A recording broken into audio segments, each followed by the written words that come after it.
Hello and welcome to Maverick Mastery, episode 23.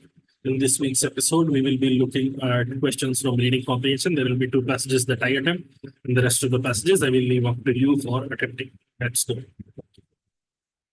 A staple of high school English curriculums, even those of us who haven't read or seen the adaptation of Scarlet Letter are familiar with Nathaniel Hawthorne's classic novel.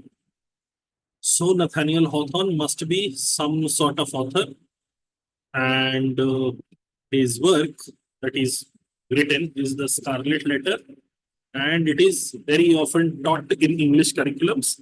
Even if you haven't read it in your English curriculum, you must be familiar with the novel, is what the author is suggesting, which may not be valid for us Indian students. Maybe this is for English students or American students or any other sort of students who have usual access or often they come across this adaptation of this written work. Set in the 17th century Puritan Boston, the book's protagonist is Hester Prynne, a woman who conceives a child through an extramarital affair.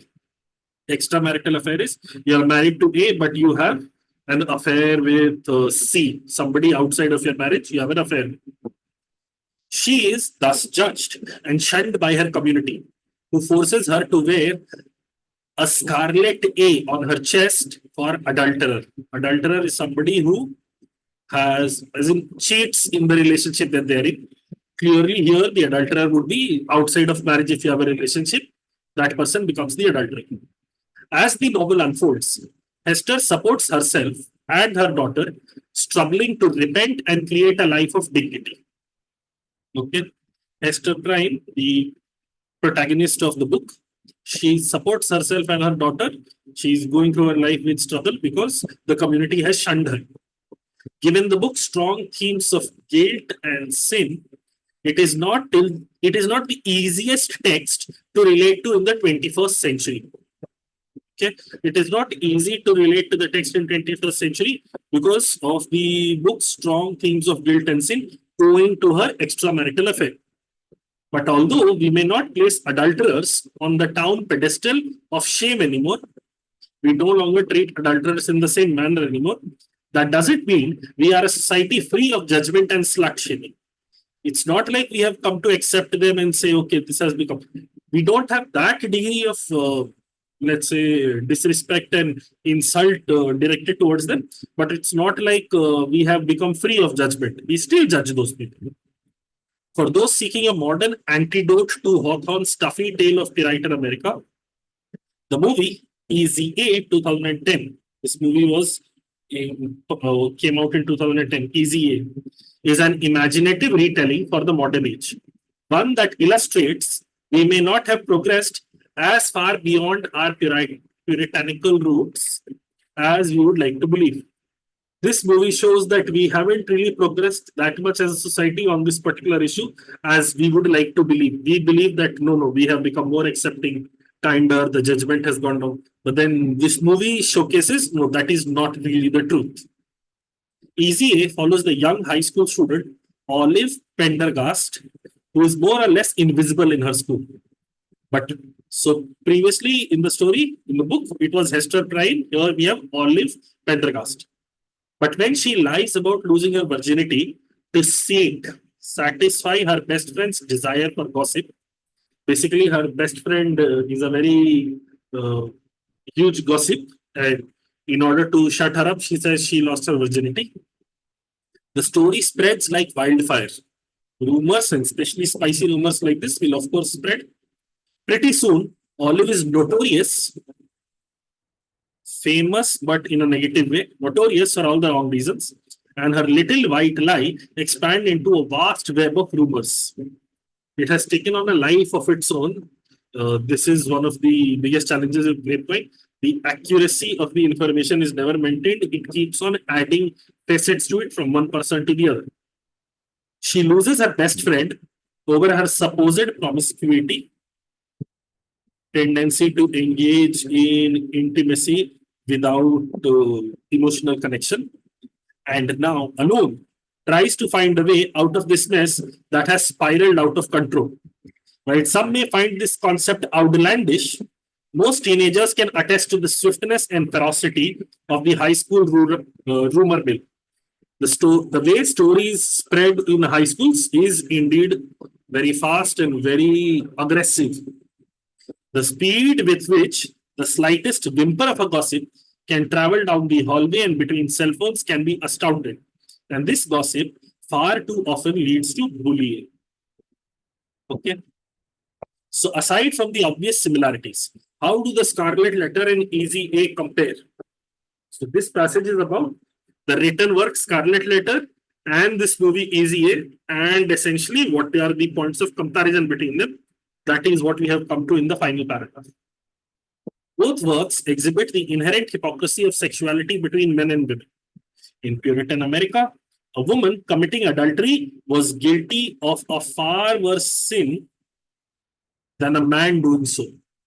So, back in the puritanical ages, if a woman engaged in adultery, she was shunned by community, she was supposed to wear a letter A, all of that, but no punishment was at least mentioned in the passage what the man had to do.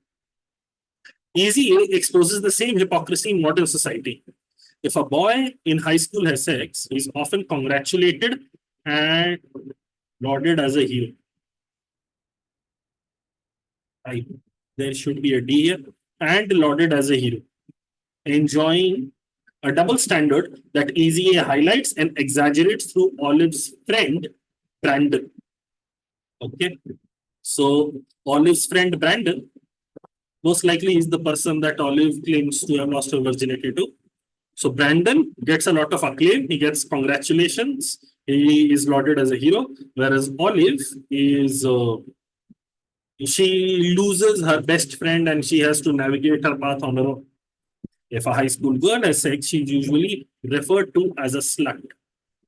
And slut is, of course, a demeaning term. In the Scarlet Letter and Easy A, both Hester and Olive are shunned by their peers, losing friends and loved ones. Even though Hester's A, that Scarlet A she was supposed to wear, is enforced, and Olive chooses to wear hers. It was a result of her admitting to losing her virginity to her friend that she got the title or got notoriety, and therefore the author is presenting it as Olive chooses to wear hers. Each may well have the symbol branded on her as soon as the rumors begin. One of the greater differences between the two works, however, is that Olive's sinful behavior, and the author is putting it within quotes to highlight it wasn't really sinful because it wasn't really true. She didn't even have sex, and unlike Hester, she is not a married woman. So, if she were to engage in sexual activity, this would not be an affair or the sin of adultery. Although strict religious interpretation in Hester's time would have equally condemned sexual activity by any unmarried woman as such. Okay, fairly straightforward passage, not a lot to interpret, not a lot going here and there. Let's get to individual questions. Why, according to the author, is the Scarlet Letter not the easiest text to relate to in the 21st century? And we have that referenced here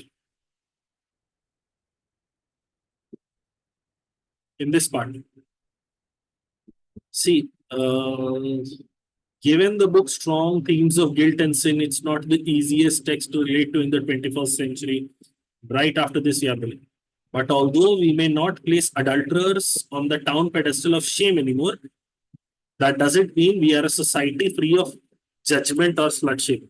Essentially, what is being talked of is while we still pass judgment on them, it is not as bad as it used to be. And therefore, it is not the easiest text to relate to in the 21st century. Let's go.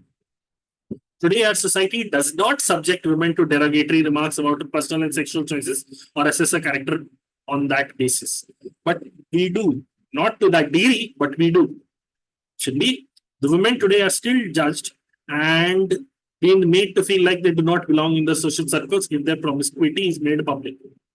If they are still judged and made to feel like they do not belong in social circles if their promiscuity is made public, it would be an easy text to relate to. But the question is asking, why is it not easy to relate to it? So between A and B, B goes away, A survives.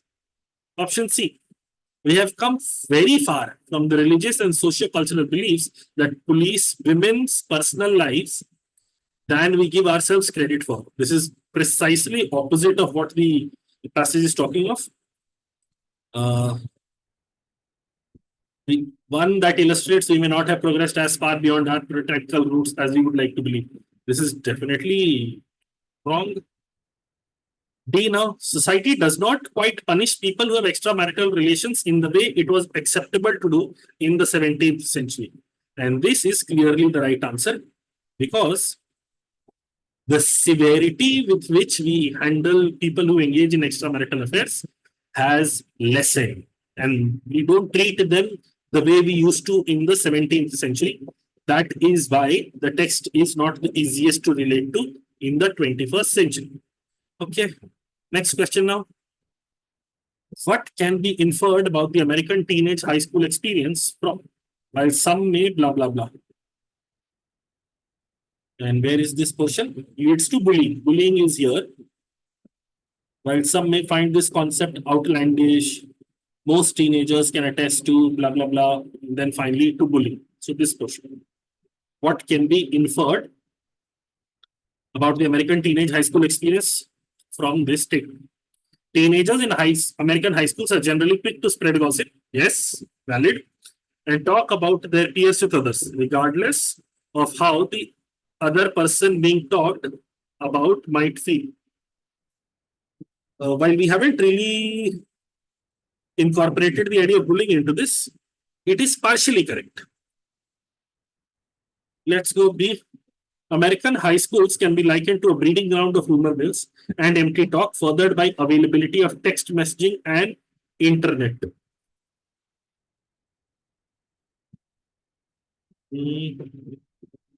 This is also partially correct, but again, this is not even taking into account the aspect of bullying. So let's A and B are similar, but between the two of them, I'd say A survives because although bullying is not mentioned, regardless of how the other person being talked about might feel, other person's emotions have at least been sideways referenced. B, that does not even have that aspect. So B goes away, A survives. Option C. The fervent way in which unconfirmed news can travel in American high school teens can be detrimental to the subject of the information and can easily be used to further abuse them. Yes, this is where the bullying aspect comes in. The fervent way, the speed is high, and there is further abuse. There is bullying involved. So C is better than A. Option D. Teenagers and gossip go hand in hand, but gossiping almost always turns into abuse. That's when things get truly out of hand. Option D does talk of abuse, which is the reference point for bullying, but option D does not talk of speed. The speed with which the rumors spread, which is also a part of the portion of the passage that is being referenced. Therefore, this is not that great. The correct answer here should be option C. Next. All of the following comparisons between Scarlet Letter and Easy A are drawn in the passage, except both Easy A and Scarlet Letter draw parallels between how society treats men and women when it comes to infidelity and cheating on a spouse. See, Scarlet Letter talks of infidelity and cheating on a spouse. Easy A, there was no spouse at all. All of the following comparisons between Scarlet Letter and Easy A are drawn in the passage, except.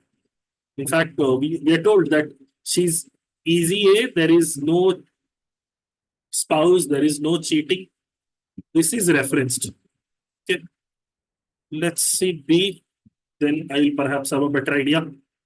Easy A uses the same celebratory tone for a man or a boy having sex as used in the Scarlet Letter, highlighting the different attitude towards men's and women's sexualities. This I know. I can rule out A. I can rule out A because I know B is correct. Why B is correct? The fact that Brandon was congratulated and lauded as a hero and Brandon was lauded this was mentioned, and this is with reference to easy A. For scarlet letter, some boy was being given, some boy or some man was lauded and was congratulated. That is not really mentioned. So this is not a point of comparison between scarlet letter and easy A. Okay. Option C.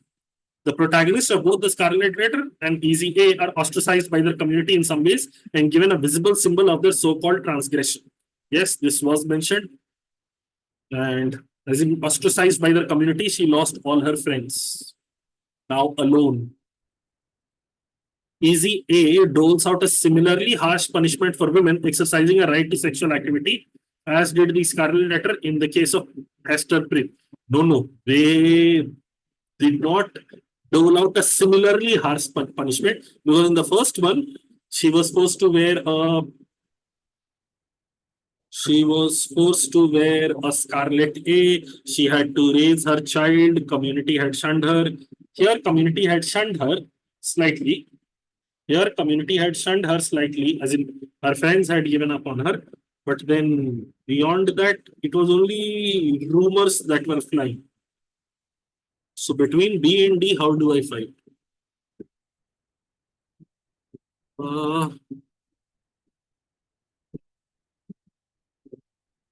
Calling it similarly harsh is a problem, and using the same celebratory tone is also a problem. Both of these things are not happening. Because, but if I had to, let's say, compromise with an option choice, this goes away, of course.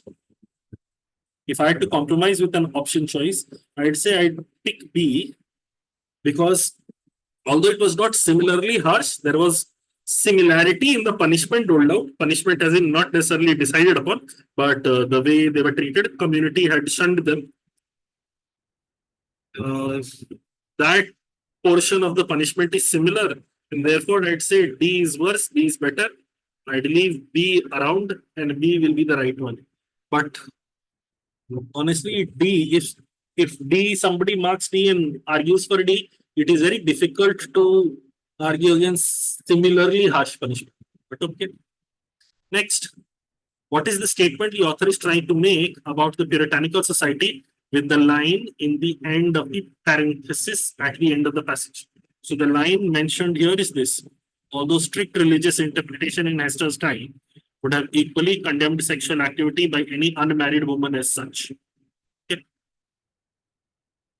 What is the statement the author is trying to make about puritanical society with the line in the parenthesis at the end of the passage? Whether married or not, women's sexuality was a topic for condemning ideas just as much in 17th century as it is in the world of TZA. Not really. What is being talked of is, in the puritanical times, any unmarried woman engaging in sexual activity would be shunned and treated with disrespect. Religion interferes often with how people live and think of themselves in relationships, and teenagers are no exception to this rule. No? Puritanical society has not changed over the ages, still holding on to the same policies on virginity and virtue as they did centuries ago.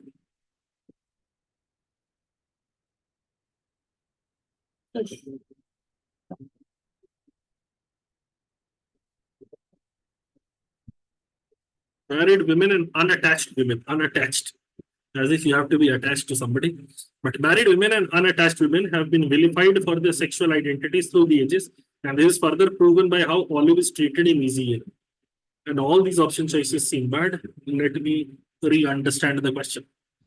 What is the statement the author is trying to make about puritanical society with the line in the parenthesis at the end of the passage? Although strict, unlike Hester, she is not a married woman. So if she were to engage in sexual activity, this would not be an affair or the sin of adultery. Okay.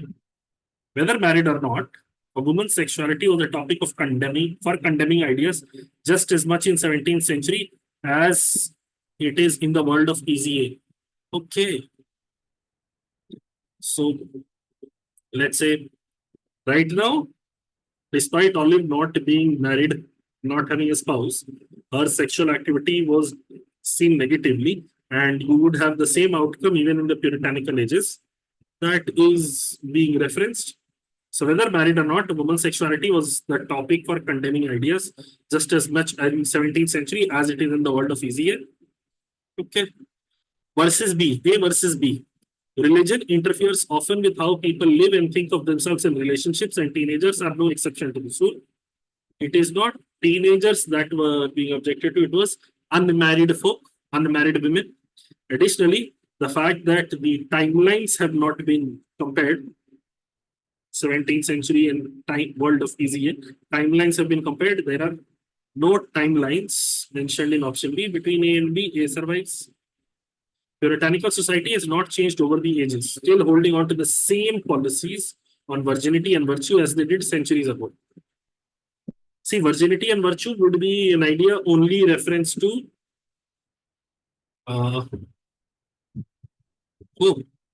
forget this puritanical society.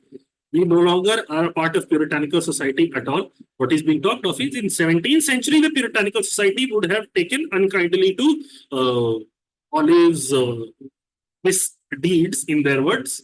But the fact that puritanical society has not changed over the ages, there is no puritanical society at all. Additionally, their policy on virginity and virtue, nothing of that nature has been mentioned. So this goes away. Option D, married women and unattached women have been vilified for the sexual identities through their ages. It is not the sexual identities that are being vilified, it is their sexual transgressions. When they have an affair with someone, when they end up having a relationship outside, as in for married women, it is adultery that is being vilified. That and unattached women, it is simply the act of engaging in sexual activity is being vilified here.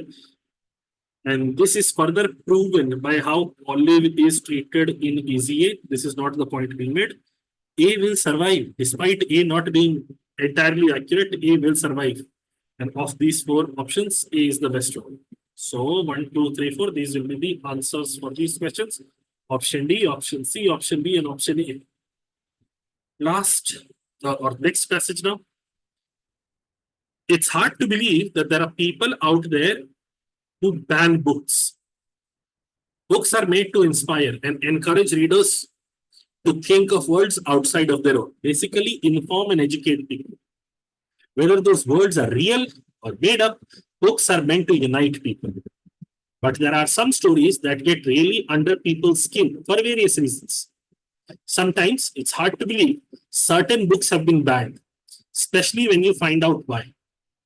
Can you believe The Wizard of Oz was banned in places? Wizard of Oz is one of the most popular books, or at least pieces of work that pretty much, even in India, we know of Wizard of Oz. So this is very, very famous.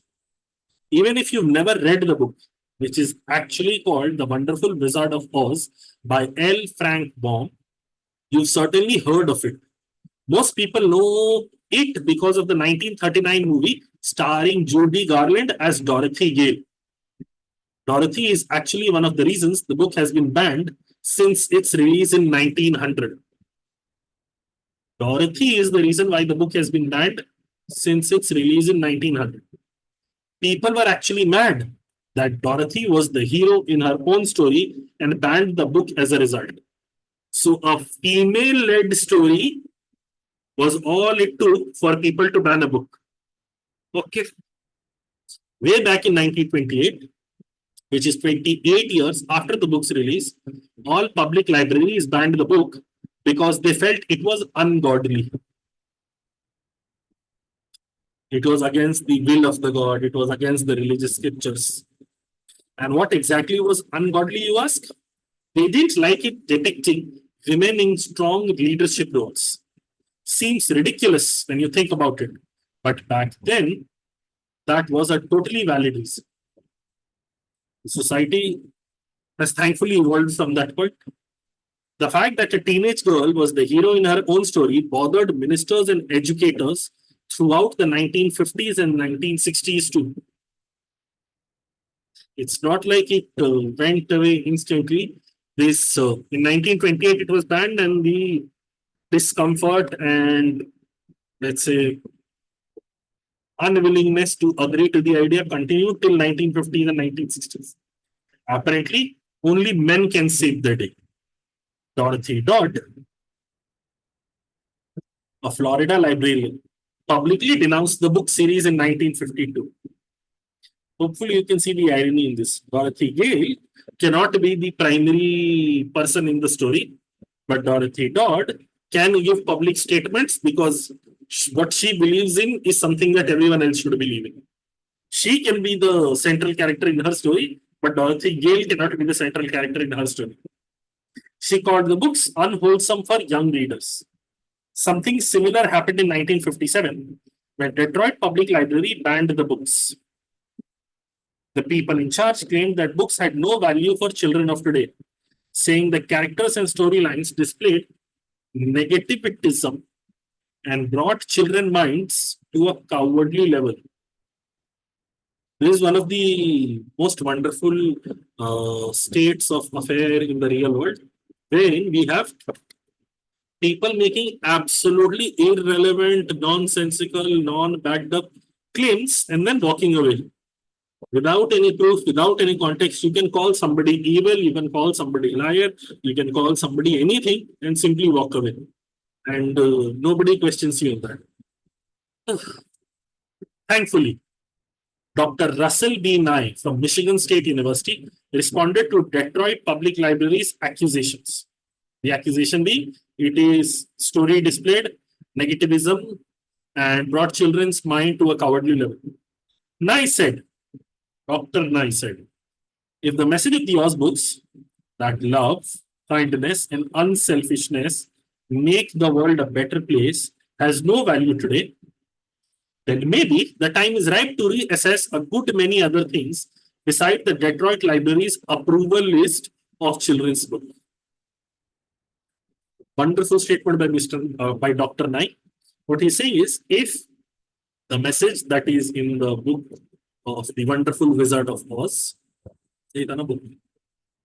actually Wonderful Wizard of Oz, that love and kindness and unselfishness make world a better place. If that is no longer relevant today, then we no longer need to worry about what is on the approved list of Detroit Public Library. We need to fix the world more quickly.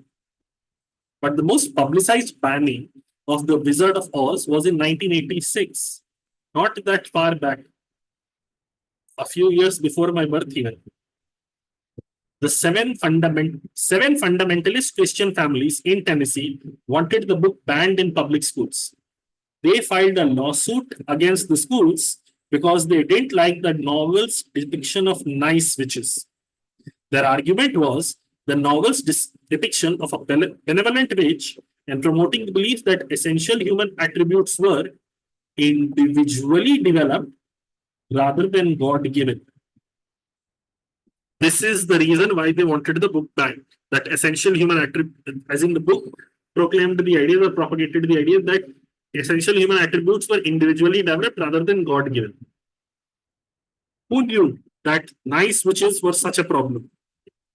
The author is very sarcastic in his writing. Certainly not us. In spite of people trying so hard to get rid of the books, there is a reason The Wonderful Wizard of Oz is still a favorite among kids over 100 years later. Okay. So this book has gone through a lot of trial and tribulation. Even in 1986, we had a case against it, but it has still popular. It has survived the tirade against it over time, and it is still popular. The author's attitude towards the banning of books can at best be described as enthusiastic advocacy. It would mean the author is in support of banning books, which is not really true. Qualified admiration. Qualified admiration would be when he thinks that the arguments put forth for banning of books would be are sensible, or they are logical, or they are worthwhile. But then he has never betrayed any emotion of that sort. Detached ambivalence, as in he's a very unbiased observer, simply reporting on the issue without presenting his personal opinion on it. But that is not really the truth. The truth, because look at these statements. This is sarcasm coming through from the author. This is sarcasm coming through from the author. Certainly not us. Essentially, the author is saying he is against those people who are in favor of banning books. Therefore, of the four options. The correct one here has to be utter dismay. He is saddened and he is completely horrified by the idea of banning books. Okay. Aside from being banned for having a woman in the leadership role, the wonderful Wizard of Oz also faced the following criticisms: that the Oz books promoted individual values as something separate from godliness. Yes, we were told individually developed rather than God given. That it instilled fear and respect into young minds and made them optimistic. Uh, it said it displayed negativism and brought children minds to a cowardly level. I don't know if it is in reference to that. We'll see. A definitely goes away. That it taught nothing worthy to children and was inappropriate reading for that age. It did mention that. Claimed that books had no value for children of today. Okay. But that by including positive image of witches, it instilled godlessness in people's mind. Good witches. Novel's depiction of nice witches. The argument was novel depiction of benevolent witches. Novels were depicting witches in a benevolent way. Positive image of which was being shown. That was the reason why it should be banned. Was also something that was put forth. So A, C, D, I can rule out. So B survives. And making them optimistic perhaps is the reason. It simply says negativism and brought children minds to a cowardly level. It made them optimistic was never given as a reason. Okay. All of the following depict a change in the author's tone. Identify the one that does not. Okay.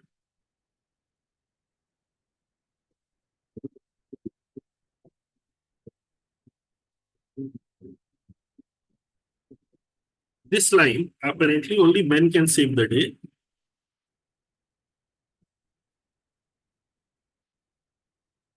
This was sarcasm. Has to be change of tone. Who knew nice witches were such a problem?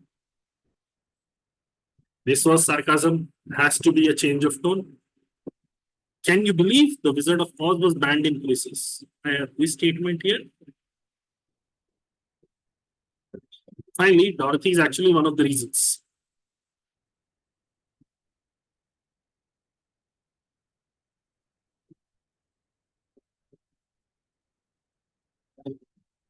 So, within these, between these two statements, sometimes it's hard to believe certain books have been banned, especially when you find out why. Can you believe the author, The Wizard of Oz, was banned in places? Even if you've never read the book, which is actually called The Wonderful Wizard of Oz by L. Frank Baum, you've certainly heard of it. Most people know it because of the 1939 movie starring Judy Garland as Dorothy Gale. Dorothy is actually one of the reasons. Okay.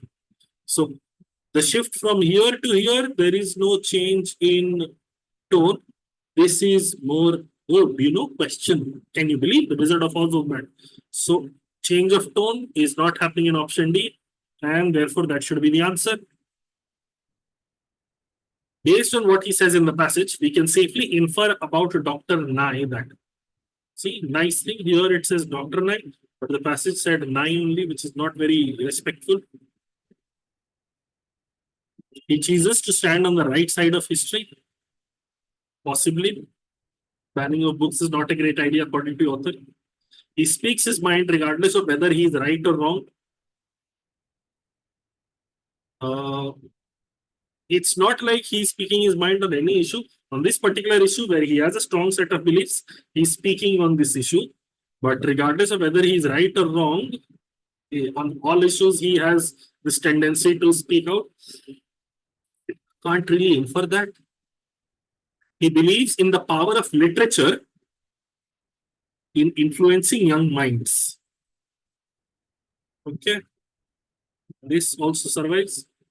He does not believe in the power a library holds over society's values.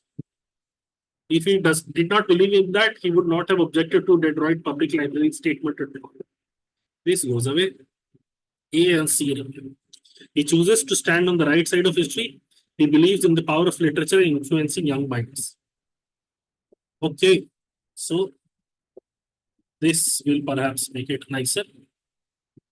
If the message of Oz books that love, kindness, and unselfishness make the world a better place has no value today, then maybe the time is ripe to reassess a good many other things beside the Detroit Library's approval list of children's books. He's essentially saying if this book, which is supposed to influence the young minds by making them believe that the world would be better off if there was more love, there was more kindness, and there was more unselfishness. Because the book is the one that is instigating and propagating this idea. We can safely assume that he believes in the power of literature influencing this young mind. This will win over A because A is generic. It is not about literature at all. It is not about the book at all. This is more to do with literature, the book in question. Additionally, he's saying that if this message that the book is propagating, that will go to the kids, is no longer worthy, at least he's saying the message will go from the book to the kid, from the book to the young readers. So he definitely believes in the power of literature influencing young minds. This option will stay, and that will be the entirety of this passage. First is D, second is B, third is D, fourth is C. And these are the two passages that I have attempted. For you, the next passages that you should be attempting, or the passages that I want you to attempt, are here.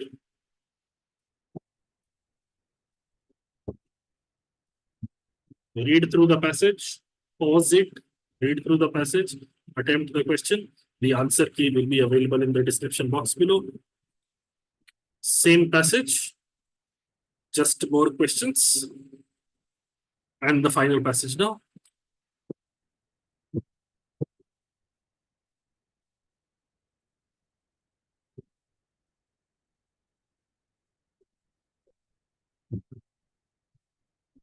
Okay.